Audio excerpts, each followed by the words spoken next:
Sud Radio, les clés d'une vie, 13h, 14h, Jacques Pessy. Sud Radio, les clés d'une vie, celle de mon invité Julie Pietri, avec des souvenirs liés à une date, 23 mai 2003. Ah mon Dieu. Oui. Ah mon Dieu. Et ça, je dois dire que c'est mon meilleur souvenir à partir des années 2000. Pour vous expliquer un petit peu ma joie ce jour-là, d'abord, j'ai participé à un concours qui s'appelait Retour gagnant. Exactement. Sur TF1 et avec des collègues extrêmement prestigieux comme Gene Manson, Barzotti, Gérard Blanc. Bon, enfin des amis dans la vie que j'apprécie particulièrement, que j'appréciais pour le cas de Gérard. Et je participe à ce concours alors que depuis 10 ans, je ne suis pas réapparue sur la scène des médiatiques parce que je me suis occupée de ma petite fille que j'ai eue un peu en cachette car je déteste être médiatisée et prise en tenaille entre des paparazzi et voilà et des journaux que je n'aime pas. Donc, à partir du moment où j'étais enceinte en 91 et où j'ai accouché en 92, j'ai disparu des écrans, radars, de la scène médiatique. Et je me suis occupée de ma fille qui, nous avons eu toutes les deux des problèmes très graves. Moi, on va les passer ici, mais elle avait une malformation des hanches, c'est-à-dire que j'ai mal travaillé, j'ai pas terminé ses cartilages, et il a fallu tous les mois faire des radios pour voir si ses hanches, si des cartilages repoussaient, etc., etc.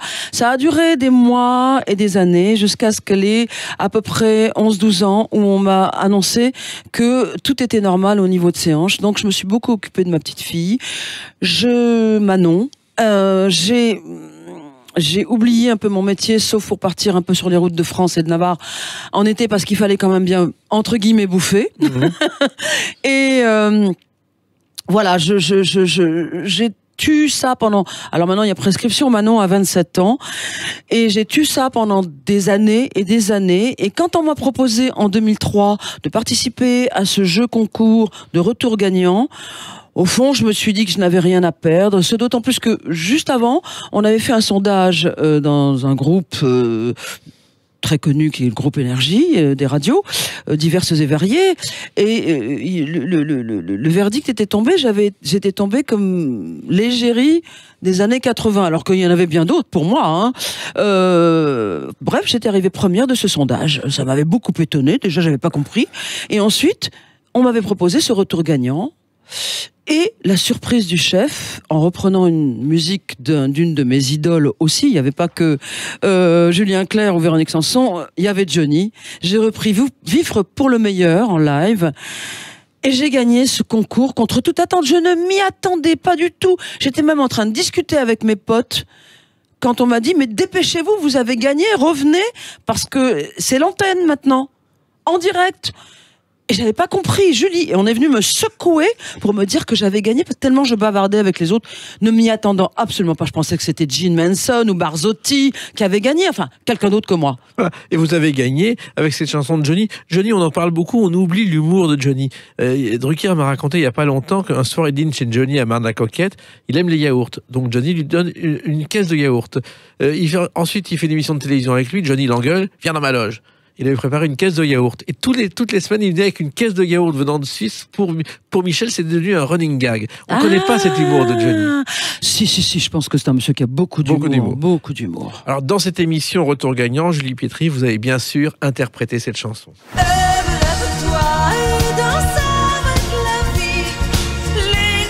Eh oui, on ne peut pas y échapper à Ève, lève-toi. Bien sûr. Un immense succès.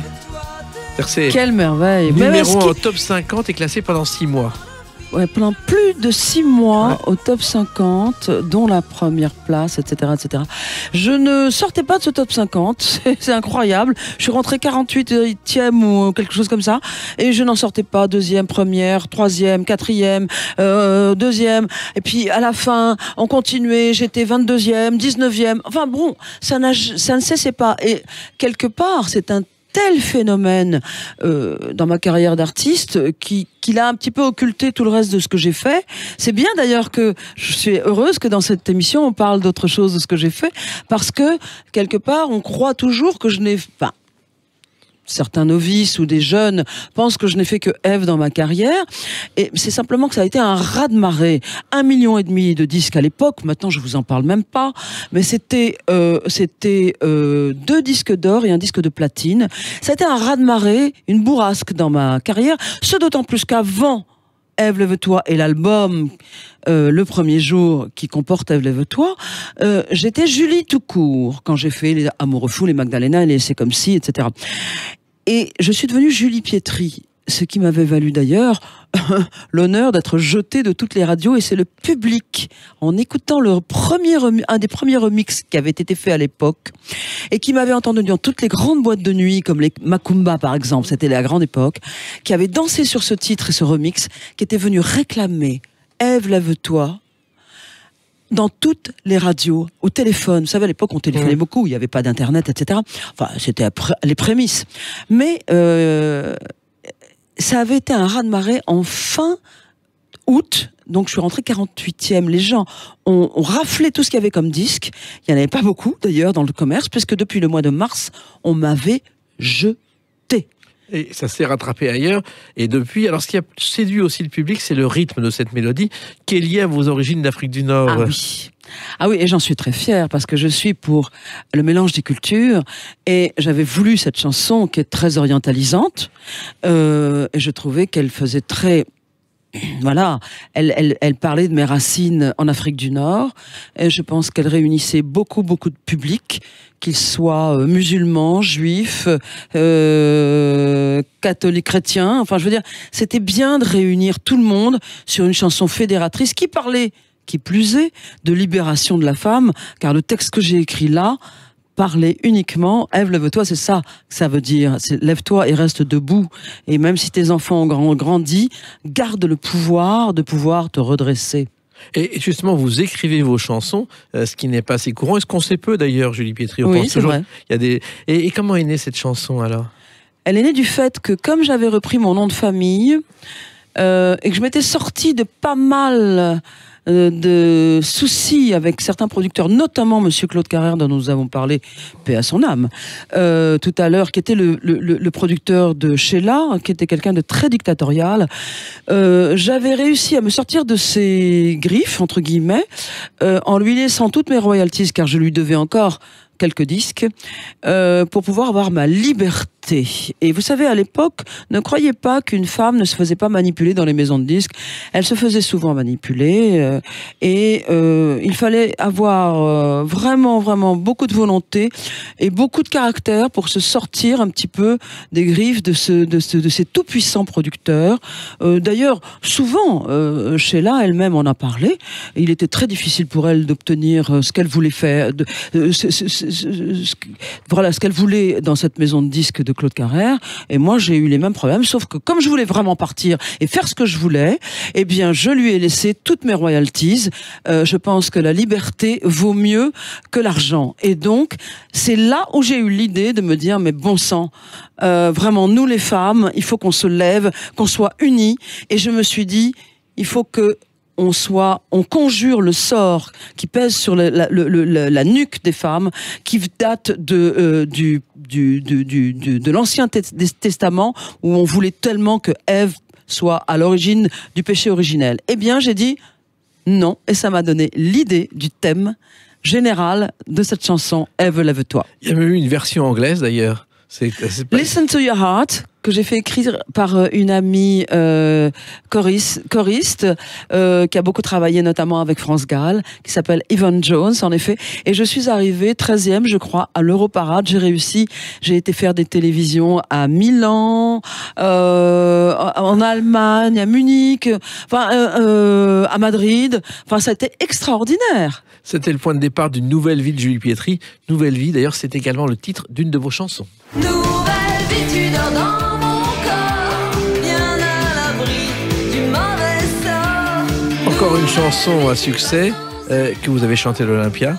Absolument, elle était au top 50 lorsque j'ai fait cette Olympia en 1987, qui était une très belle semaine d'Olympia. Ça a été vraiment un souvenir inoubliable. J'ai sorti d'ailleurs un très joli coffret avec cette Olympia, parce que ça reste une semaine magique, overbookée. Et ce Nouvelle Vie, franchement, alors là, ce n'est pas moi qui ai écrit le texte. C'est mon ami Jean-Michel Beria. Lui aussi est parti, décidément. Mes meilleurs amis ne sont plus là pour voir un petit peu tout ce qui se passe avec moi et partager. Mais en tout cas, je pense à lui chaque fois que j'écoute Nouvelle Vie et que je le chante. Et c'est vrai que cette Olympia a été overbookée grâce au fait que Nouvelle Vie était, je crois, à l'époque 8e ou 9e au top 50. J'en suis très fière. Il est resté 3 mois et demi au top 50, celui-là aussi. Je suis très très fière de cette chanson parce qu'elle est très rentre dedans. Aujourd'hui, j'en ai fait, bon, je l'ai réactualisé. J'en ai fait un rock très très je vous invite d'ailleurs à venir me voir sur scène parce que ça rentre vraiment dedans et c'est génial. Et puis il y a une autre activité qu'on connaît peu, c'est les produits de maquillage, la ligne de maquillage et les parfums, car vous avez en 1984 lancé tout cela. Pourquoi, Julie Pietri? Je trouvais que ça correspondait bien. Alors moi je me suis toujours ressentie comme une femme qui était un peu... Force était de constater dans ce que me répétaient les gens ou dans ce qu'ils ressentaient quand ils me parlaient, j'étais un peu comme une petite sœur de Dalida. Et en tout cas physiquement, il y avait visiblement quelque chose qui rappelait le glamour de Dalida. Et je trouvais qu'en effet, pourquoi dire non, je ressemblais pas à un garçon, je ressemblais pas, voilà, j'avais un côté très oriental, glamour. Et j'ai revendiqué cette façon d'être femme, en même temps en étant très libre et en étant très indépendante et en faisant, en écrivant mes textes, etc., mais en essayant de créer des choses qui correspondaient au glamour. Et pour moi, le glamour de l'époque, c'était le parfum, les maquillages, et c'était la création pour chaque saison de teintes, de textures. Ça m'a d'abord beaucoup amusée. Beaucoup diverti parce que ça changeait de la pression du métier, la pression de faire un tube, la pression des producteurs, etc. Et ça m'a donné un autre souffle de liberté encore. Vous êtes devenue ambassadrice d'une marque de beauté, mais vous n'avez pas atteint les chiffres de Rihanna, qui a fait une collection de maquillage. Elle a touché pour cela 12 millions de dollars. C'est un beau succès. De quoi se payer quelques produits de maquillage. Mais Rihanna est une star mondiale. Moi, je ne suis qu'une vedette française. Oh, une vedette française qui a son public. On va en parler dans quelques instants à travers une autre date, le 18 mai 2019. À tout de suite sur Sud Radio avec Julie Pietri. Radio, les clés d'une vie, 13h, 14h, Jacques Pessis. Sud Radio, les clés d'une vie, celle de mon invité Julie Pietri, avec des souvenirs liés à des dates, mais aussi le futur. 18 mai 2019, très bientôt, c'est le Stade de France avec Star 80. Et ça, c'est pour vous déjà un moment d'émotion auquel vous pensez. Terrible, terrible, émotion, trac, tant de monde. Est-ce que je vais faire passer aussi ma passion de la musique, ma passion du public, ma passion... Voilà. Est-ce que le live va être à la hauteur? On ne sait pas, parce qu'on a un peu la gorge nouée quand on monte sur une telle scène. Ce d'autant plus que je me souviens très bien que nous l'avions fait en 2015. Oui. Et que j'ai cru que je me vidais de mon sang. J'avais plus de sang dans mes veines. J'ai l'impression, j'avais les pieds froids, les mains froides. Et je me suis dit, écoute ma fille, soit ça passe, soit ça casse. D'autant plus que j'étais donc sur un proscénium qui arrivait au milieu du public, toute seule, et les musiciens et les danseurs étaient derrière, très loin. Et je me suis retrouvée au milieu de gens. Il y avait 60 000 ou 65 000 personnes. Je ne sais pas, c'était gigantesque. Je me suis dit, mais est-ce que je vais mourir ou tomber dans les pommes? Je sais pas. Mais finalement, je crois que voilà, ça s'est très très bien passé. Mais on a tellement d'appréhension, on se dit, mais est-ce que le public va vous manger? Alors, Jean-Luc Lahaye nous en a parlé voici quelques semaines dans Les Clés d'une vie. Justement, on est avec Star 80 au-delà du phénomène spectacle. C'est devenu une fête. Alors c'est ça qui est bien, je crois que les gens ont tellement besoin de fêtes, tellement besoin de fêtes. Arrêtons de parler d'ennuis, de problèmes, etc. Retrouvons aussi par moments, pour se détendre, notre âme d'enfant, ou la jeunesse de certaines personnes, puisque c'est un spectacle qui plaît de 7 à 77 ans, comme dirait Tintin. Je trouve que voilà, on retrouve d'abord des morceaux d'une décennie magique. Je pense que 80-90 a été une décennie magique où on a réinventé beaucoup de choses, puisque ça a été l'avènement des synthés. Il y a eu beaucoup de choses très nouvelles qui ne se passaient pas dans les années 70, et encore moins dans les années 60. Donc il y a eu beaucoup de créativité. Et vous avez fait quelques tournées de Star 80 avant ce Stade de France, Julie Pietri, mais là vous constatez que le phénomène se développe, alors que normalement il devrait s'arrêter. Et là c'est de plus en plus fort, et la fête se prolonge quelquefois jusqu'à 6h du matin. Mais absolument, parce que après on va boire des coups, et que souvent les fans nous rejoignent. Oui. C'est génial. Et ça danse aussi au Stade de France, enfin, c'est quelque chose qu'on ne peut pas imaginer. Est-ce que vous imaginiez un tel succès, et c'est par rapport à cette période, Julie Pietri? Non, et alors moi j'ai intégré Star 80 en 2014. Ça fait 5 ans que je suis dans Star 80. J'étais pas au tout début parce que j'avais une autre vie, et j'étais tellement heureuse de voir le phénomène s'amplifier, en effet. Et non, je pensais jamais qu'on continuerait comme ça. Mais je crois que c'est peut-être aussi dû au fait qu'on change de spectacle tous les ans, qu'on renouvelle beaucoup nos hommages à tel et tel. Par exemple, on fait des hommages, nous les filles, on fait des hommages à Rita Mitsuko, d'autres font... Enfin, c'est très renouvelé comme spectacle. Changeons de costume, changeons d'hommage, nous changeons nos chansons, nous avons des musiciens, des danseurs qui renouvellent toutes les chorégraphies, qui renouvellent toutes les arrangements. C'est extraordinaire aussi, c'est énorme. Voilà. Oui, et en même temps, vous aviez fait la tournée Âge tendre. Alors, personne ne croyait Absolument. Au début en Âge tendre. C'est Franck Alamo qui avait appelé Richard Anthony et quelques autres pour dire venez avec nous faire cette tournée. Et là aussi, ça a été un phénomène que personne n'imaginait, Julie Pietri. Mais c'était magnifique. Moi, j'ai été appelée, ainsi que Jean-Jacques Lafont, je ne sais plus, un certain nombre de...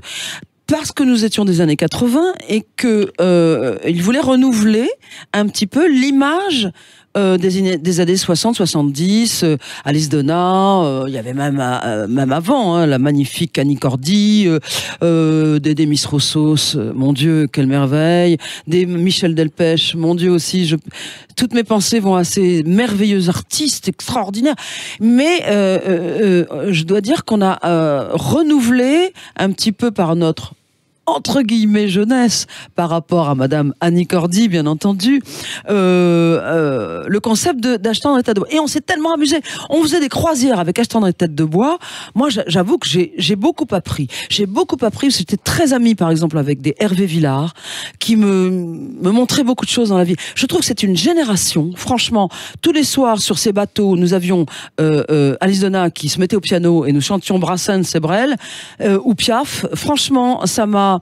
je me suis dit que nos aînés avaient forcément quelque chose à nous apprendre, et j'ai beaucoup appris, franchement. Oui. Et vous avez aussi beaucoup chanté d'autres chansons moins connues mais qui sont également célèbres, qui sont à votre répertoire, comme celle-ci. Je veux croire au destin, je veux croire à l'infini.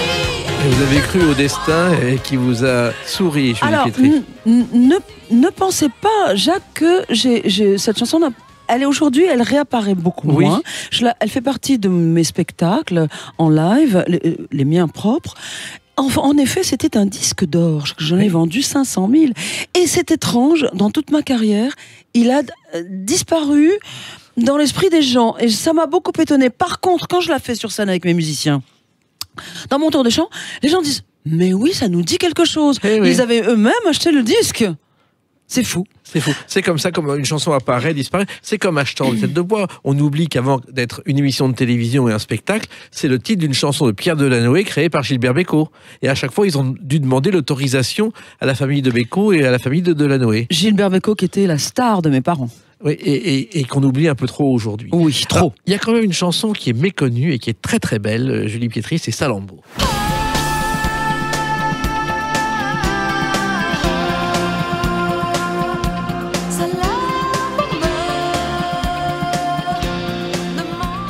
Vous l'écoutez les yeux fermés parce que c'est votre pays? C'est une belle expression. C'est mon pays Ça veut dire que c'est mon cœur. C'est-à-dire, c'est une chanson que j'ai pas eu le temps. Et un album que j'ai pas eu le temps de défendre, car c'est à ce moment-là, quand c'est sorti en 90 à peu près, que j'ai appris que j'étais enceinte. Et comme je relevais d'une longue maladie qui s'appelle l'endométriose, ça restera aussi derrière moi, dont j'avais été opérée, j'étais trop heureuse d'être enceinte, mais en même temps très malheureuse de ne pas pouvoir défendre cet album, La Légende des Madones, qui pour moi, dans toute ma carrière, est le plus beau de toute ma carrière. Et Salammbô, dont j'ai signé également le texte, est un des plus beaux morceaux de toute ma carrière. Certains, d'ailleurs, elle est rentrée dans le top 50. Je n'ai pas eu le temps de défendre tout ça. C'est mon album de cœur, c'est ma chanson de cœur. Je suis absolument toujours dingue de Salammbô. Et certains, dans mon public, me disent « Votre plus bel album, c'est La Légende des Madones. Votre plus beau morceau, c'est Salammbô. » Et pour les aficionados, je trouve que voilà, c'est une récompense pour moi. Aujourd'hui, je le fais sur scène et les gens se lèvent.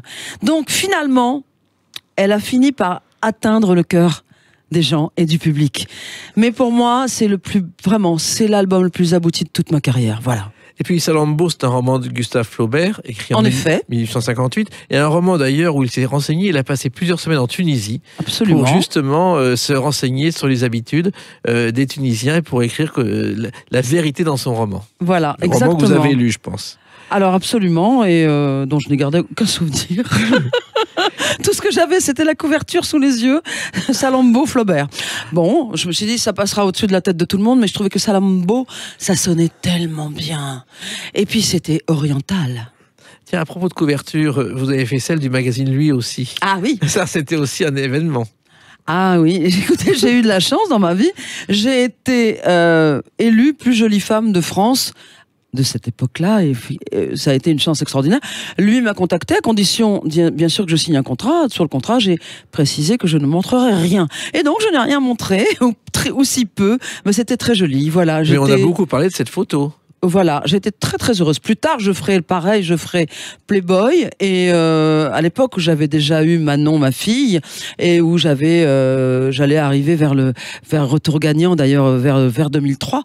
Et j'étais très fière moi de faire ces magazines parce que d'abord, encore une fois, c'était pas des images porno ou dégradante, c'était quelque chose de très très poétique, c'était très très beau, et je suis très fière d'avoir eu la couverture de ces magazines dont beaucoup ont parlé et qui restent dans la mémoire de beaucoup. Ils ont d'ailleurs conservé ces magazines-là, et j'étais sur tous les kiosques alors à journaux. Moi j'étais très très fière, je trouvais ça magnifique. En tout cas, merci pour cette vie très riche, parce que je trouve ça génial, tout ça, voilà. Merci Jacques d'avoir tout retracé comme ça, d'un bloc. Il y a encore autre chose, c'est ce générique. Tu m'as offert le secret des fleurs, les caresses du matin. Très belle chanson qui est le générique d'une mini-série de télévision dans un grand vent de fleurs, et ça s'appelle Canto di Soranza. Canto di Soranza, avec en chœur les Voce di Corsica, parce que je suis d'origine corse, Pietris est corse. Et voilà, on m'a appelé pour faire ce générique d'un grand vent de fleurs. C'était en été. Quelle date avez-vous dit, Jacques? La date n'est pas fixée, mais c'était un feuilleton qui a marché à la télévision. Absolument. Et ensuite, vous avez joué votre propre rôle, mais un peu décalé, dans un autre feuilleton de télévision, 81 épisodes, qui s'appelait Pas de secret entre nous. Pas de secret entre nous, ça a été ma première expérience dans une série pour M6, et c'était extraordinaire de rencontrer tous ces jeunes comédiens en devenir. Ah non, mais j'adore ces bandes de comédiens. Plus tard, j'en ferai encore un autre. Je ferai encore une autre série. Mais c'est pas facile d'apprendre des textes comme ça. Mais surtout, vous avez fait le cours Florent aussi. Alors, pendant que je m'occupais de ma petite Manon qui avait des soucis aux hanches, j'ai fait les cours Florent, en effet, où j'ai passé un certain nombre de scènes. Ça m'avait beaucoup plu, ça m'avait beaucoup charmé. Je me souviens avoir pris des fous rires en passant l'ours de Tchekhov. Ça m'avait fait prendre des fous rires. C'était un texte très très drôle, vraiment. Mais au cours Florent, il vous reconnaissait, il savait que vous étiez Julie. Il savait. Et un jour, on m'avait dit, écoutez, si vous voulez jouer du Shakespeare, là, j'avais je sais plus quel monologue à jouer, et éviter d'avoir les jambes écartées et de battre le le rythme comme si vous étiez en train de chanter une chanson sur scène, parce que ça va pas avec Shakespeare. Et il y a une autre chanson que vous avez fait récemment, parce que vous continuez, et c'est une chanson faite grâce au financement participatif, c'est L'amour est en vie. Si tout commence et tout finit, l'amour est en vie, l'amour est en vie. Là aussi, c'est un beau souvenir très différent encore, Julie Pietri.